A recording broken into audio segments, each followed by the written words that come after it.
Welcome back, everybody, for another deep dive. And this time, we're going to be tackling a pretty fascinating question, I think. Yeah. Can science actually, tell us what is right and wrong? We're Ooh. going to be exploring this through Sam Harris's book, The Moral Landscape. Oh, right. And, I think most of our listeners probably already know that Sam Yeah. Harris argues that morality can be explored scientifically by focusing on well-being as a measurable outcome. Right. But we're going to be going beyond just a summary of the book. We're really going to be dissecting the core concepts and trying to think through, how this might apply to your life and the world around you. It's a provocative idea, this notion that science, typically focused on objective facts, could actually provide a framework for understanding something as subjective and as personal as morality. Right. And he introduces this really compelling metaphor to make his case the moral landscape. Right. He asked us to imagine a terrain where the peaks represent maximum well-being, Yeah. thriving individuals, thriving societies, Yeah. and the valleys represent suffering. I love that visual. Yeah. You're right. Right. So Yeah. it's very clear what we're aiming for. Joe, what's so fascinating about this is that it suggests there are objectively better and worse ways to live. Yeah. Right? Just like a climber aims for the highest peak, we as individuals and societies should be aiming for those peaks of well-being. Right. And not sort of meandering around in the valley. Totally. Okay, so I'm picturing this landscape in my mind. All right. How do we actually find those peaks, though? Yeah. Does science really give us the map and compass for morality? Well, that's where Harris gets really interesting, because he argues that well-being is a product of our brains and our environments, Okay. both of which are measurable by science. Okay. So by understanding the factors that contribute to well-being, things like, access to Right. healthcare, Right. education, Social connection. social connection, purpose, Yeah. we can actually begin to chart a course towards those peaks. So instead of relying on, ancient texts or gut feelings. Right. We can use scientific data to inform our moral choices. Exactly. That has huge implications. It really does. And I think, one really powerful example that Harris uses is the research on children raised in orphanages. Okay. Studies have shown that kids deprived of love and care actually exhibit measurable brain differences later in life, Oh. which really tragically, I think, highlights the very real biological impact of environment on well-being. That's a powerful example, because Yeah. it really does underscore that well-being isn't just this abstract concept. Right. It's rooted in our physical selves. Yeah, it's a state of the brain. It's something that we can observe and measure. Okay, so then how does this apply to the very complex world of, cultural differences in morality? Yeah. Because it's hard to imagine a universal standard of what's right and wrong Yeah. when what's considered moral varies so much from culture to culture. That's the challenge of cultural relativism, right? The idea that morality is entirely a matter of perspective. But Harris uses, I think, a difficult but really crucial example to challenge this view, and that's female genital mutilation. Okay. Which is a practice that's prevalent in some cultures that causes immense suffering and has no medical justification. Right. And his point is, we can't simply dismiss harmful practices as just, oh, it's a cultural difference, when they clearly diminish well-being. So science can actually help us move beyond simply accepting cultural norms. Yes. And advocate for universal well-being. Absolutely. Even if it means challenging deeply ingrained beliefs. Precisely. It's about using evidence and reason to determine which practices truly contribute to flourishing. And this kind of leads us to, I think, another really compelling idea that Harris puts forward. Okay. He suggests that our moral values are actually a type of belief, Oh. and that our brains might be processing them in ways similar to how we process scientific beliefs. Interesting. So believing that cruelty is wrong is processed similarly to believing that, the earth revolves around the sun. That's wild. It's a pretty radical idea. Yeah. It really challenges the traditional divide between objective facts and subjective values, right? If our brains are treating them similarly, then it suggests that morality might be much more susceptible to scientific inquiry than we previously thought. Okay, and this brings us to a concept that I think is especially relevant Yep. for you as a learner who values those aha moments. I love those. That's belief bias. Belief bias. All right, lay it on me. Okay, so what is belief bias and why should I care? So belief bias is this sneaky little tendency that we all have to favor information that confirms our existing beliefs. Okay. Even if that information is flawed, we're all guilty of it. Right. But the danger is that with moral beliefs, This bias can lead us to justify really harmful actions, Oh, simply because they align with our worldview. wow. Okay, that's a bit unsettling. Yeah. So how do we overcome this bias, especially when it comes to something as deeply ingrained as our moral beliefs? So Harris offers two potent antidotes. I think the first is to actively seek out diverse perspectives. Okay. Don't just surround yourself with people who agree with you. Right. Engage with viewpoints that challenge your own, even if they make you a little bit uncomfortable. Right. And the second is to cultivate intellectual humility. Okay. Be open to changing your mind Yeah. when presented with compelling evidence, even if it means admitting you are wrong. So it's about stepping outside of our echo chambers Absolutely. and recognizing that, we don't have all the answers. Right, we don't have a monopoly on the truth. Totally, totally. And this all makes me wonder, though, if we're constantly battling our own biases, Yeah.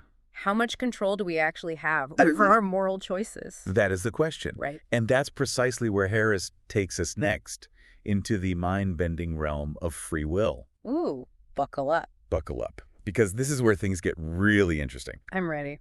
All right, so Harris really dives deep into the neuroscience of free will and suggests that this idea that we all cherish, that we're the conscious authors of our choices. Might be more illusion than reality. Okay, that's a big claim. Okay. In my daily life, I feel like I'm making choices, weighing options. Right. Is he saying that my brain's calling the shots before I even know it? Well, there's a lot of compelling research out there Okay. suggesting that our brains initiate actions before we're even consciously aware of making a decision. Really? Yeah. For example, there was this one study that used fMRI and showed activity in brain regions associated with movement, like before participants even reported consciously deciding to move their hand. Whoa. Okay, that's a little spooky. It's a little freaky, right? So how do we reconcile that with our sense of moral responsibility then? Yeah. Because if our brains are pulling the strings, Yeah. can we really be held accountable for our actions? Yeah, this is where things get really complex. And Harris uses this really thought-provoking example to kind of illustrate this point. Imagine a 4-year-old who finds a loaded gun Oh boy. and accidentally shoots someone. Right. We wouldn't hold that child morally responsible in the same way that we would an adult. Of course not. No. We understand that a child's brain isn't fully developed yet, Right. and that they don't have that same capacity for, impulse control or understanding consequences that we expect from adults. Exactly. And Harris argues that to a certain extent, all of us are operating with brains that are shaped by factors beyond our control. Okay. Genetics, upbringing, life experiences. Mm-hmm. And so this doesn't mean that we abandon all notions of responsibility, but it does challenge us to rethink our traditional understanding. Okay, so where does that leave us then if free will is an illusion? What are the implications for, things like our justice system? Well, I think Harris believes that this understanding should lead us to a much more compassionate and humane approach to dealing with crime and punishment. Okay. So instead of focusing solely on retribution, we Yeah. should prioritize rehabilitation. We should think about addressing the underlying causes of behavior. So it's like asking what led this person to commit this act rather than just how do we punish them? Precisely, it's about shifting from a mindset of, blame and punishment to one of understanding and intervention. Right. And we already kind of see this shift happening in our approach to juvenile offenders. Exactly. Right. Recognizing that their brains are still developing. Yes. Harris is suggesting we extend that understanding to adults as well. Exactly. That's a pretty radical shift. I mean, it would require a fundamental reevaluation of how we approach justice. It would. And, I think even beyond the legal implications, this idea of free will being an illusion has really profound implications for how we view ourselves and our own lives, right? Totally. Because isn't it kind of depressing to think we have less control than we thought? I think it can be unsettling, but I also think it can be quite liberating. Okay, how so? Well, think about it this way. If we recognize that we're not ultimately responsible for the raw materials that we were dealt with, right, our genetics, our early environment, Yeah. it frees us from a lot of guilt and self-blame. Okay, I see what you mean. So instead of beating ourselves up for our shortcomings, Right. we can approach ourselves with more compassion and understanding. Exactly right. It allows us to focus on what we can control our responses to events, our efforts to learn and grow our contributions to the world. And this kind of ties into, I think, another fascinating concept that Harris explores. Right. This tension between the experiencing self and the remembering self. Ah, yes. The two selves constantly vying for control. Yeah. Remind me, what's the distinction again? Okay, so the experiencing self is the one that lives in the present moment, Okay. seeking pleasure and avoiding pain. It's the part of us that craves that second slice of cake Ooh, yeah. or stays up late binge watching, a show on Netflix. Guilty is charged. Totally. And then the remembering self is the one that looks back on our experiences and kind of evaluates our choices. Right. It prioritizes long-term goals and values. And those two don't always agree, do they? Never. My remembering self is often scolding my experiencing self for those late-night indulgences. Right, exactly. And so Harris really highlights this fundamental dilemma, I think, that we all face. How do we make choices that align with our long-term goals and values, even when those choices require us to sacrifice immediate gratification? It's tough, right? It's like knowing we should be saving for retirement, but giving in to the temptation to splurge on that vacation. Totally. Or knowing that we should be eating healthy, but reaching for that bag of chips instead. Those are such perfect examples. Yeah. It's that constant tug of war between what feels good in the moment Right. and what we know deep down is good for us in the long run. Yeah, so how do we find that balance? Should we always prioritize the remembering self over the experiencing self? Well, Harris suggests that the key lies in cultivating an awareness of both selves. Okay. Paying attention to how we feel in the moment, but also reflecting on our past experiences Yeah. and how they've shaped our values and priorities. It's about finding that sweet spot where we can savor the present moment without compromising our future well-being. It's like integrating those two selves, right? Acknowledging the needs of both the present and the future. Exactly. But all this talk about, free will and responsibility and this tension between our different selves, I think, leads us to another really complex and often contentious topic. Yeah. And that's Harris's critique of religion. Yes, and this is where things get particularly sensitive. And it's really crucial to remember that we're not making blanket judgments about all religious people. Of course not. But Harris does raise some, I think, important questions about the role of religion in shaping our moral landscape. Right, and I think, his main argument is that while religion can provide a sense of community purpose meaning for many people, it can also lead to a certain rigidity in moral thinking that sometimes I think hinders progress toward a more just and compassionate world. So it's not about dismissing religion outright. No, not at all. But it's about kind of examining its potential impact on well-being, both individually and societally. Exactly. And one of his primary concerns is that religion often relies on dogma and faith over evidence and reason. Okay. And he argues that this can lead to clinging to beliefs even when those beliefs clash with our understanding of human well-being, right, or have demonstrably harmful consequences. He uses some pretty pointed examples to illustrate this point, like certain religious stances on issues like contraception and same-sex marriage, right, which often seem at odds with basic human rights and freedoms. Exactly. And Harris would argue that holding on to those beliefs, even in the face of compelling evidence to the contrary, can actually impede progress towards a more equitable and flourishing society. It's like being stuck in a valley on the moral landscape. Yeah. Refusing to move towards a higher peak. Exactly. And this leads him to, I think, a really challenging discussion about religious extremism, which, again, is a very sensitive topic. For sure. It's crucial to acknowledge that the vast majority of religious people are not extremists. Right. But Harris argues that certain religious beliefs, when taken to extremes, can create fertile ground for fundamentalism and violence. And I can see how this ties back to his earlier point about belief bias, right? Yeah. When we prioritize faith over evidence and reason, it can become very easy to justify harmful actions simply because they align with our worldview.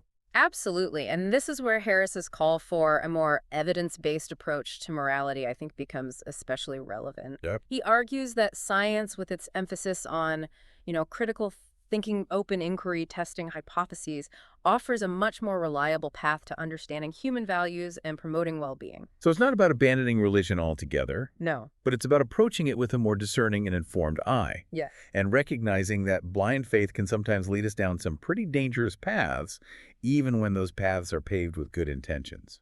That's a really important point, and I think it applies to all belief systems, not just religion. We should all be willing to question our assumptions, challenge our biases, and be open to changing our minds when presented with compelling evidence. That's a tall order in a world where, information overload and echo chambers often reinforce our existing beliefs rather than challenging them. It's a challenge, but I think it's a challenge worth undertaking. Totally. So this brings us back to that central question. Can science really tell us what's right and wrong? Like, after this whole deep dive, do you have an answer? I think it's more nuanced than a simple yes or no. Yeah. Harris isn't suggesting that science can provide us with this rigid set of, moral commandments. Right. Instead, I think he's proposing a framework, a way of thinking about morality through the lens of well-being. Okay. And by understanding the factors that contribute to or diminish well-being, both individually and societally, we can start to make, I think, more informed and more compassionate choices. So it's not about, like, finding easy answers. It's about using science as a tool to ask better questions. Yes. To guide us towards a more ethical and flourishing future. Precisely. And this journey, I think, requires constant reflection, critical thinking, and a willingness to adjust our course as we learn and grow.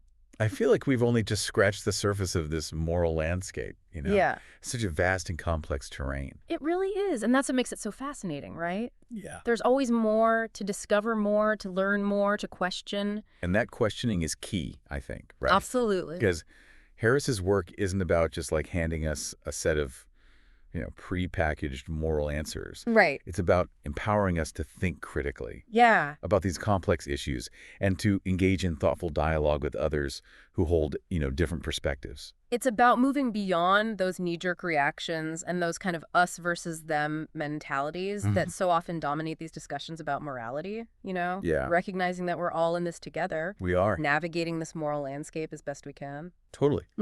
And even though we might not always agree on the best path forward, Right. we can at least strive to approach these conversations with a shared commitment Yeah. to well-being, to creating a world where everyone has the opportunity to flourish. That shared commitment is essential. It's what allows us to bridge those divides, Right. and find that common ground even amidst disagreements. It's like we're all climbers scaling this mountain together. I love that. We might take different routes, face different challenges, Mm-hmm. but we're all ultimately striving for that same peak of well-being. And maybe by sharing our knowledge, our experiences, our perspectives, we can help each other avoid those treacherous valleys and find those paths that lead us higher. That's such a beautiful image, and it really speaks to the importance of, continued learning and Yes. open-mindedness. Mm-hmm. If we're constantly seeking new information, Yes. challenging our own biases, and engaging with diverse perspectives, Mm-hmm. we're much more likely to find those paths that lead us towards greater well-being, Yeah. both for ourselves and for the world around us. I think that's a great takeaway for our listeners. Don't be afraid to question, to explore, to challenge those assumptions Yeah. that have been guiding your moral compass. And remember, the journey is just as important as the destination. So true.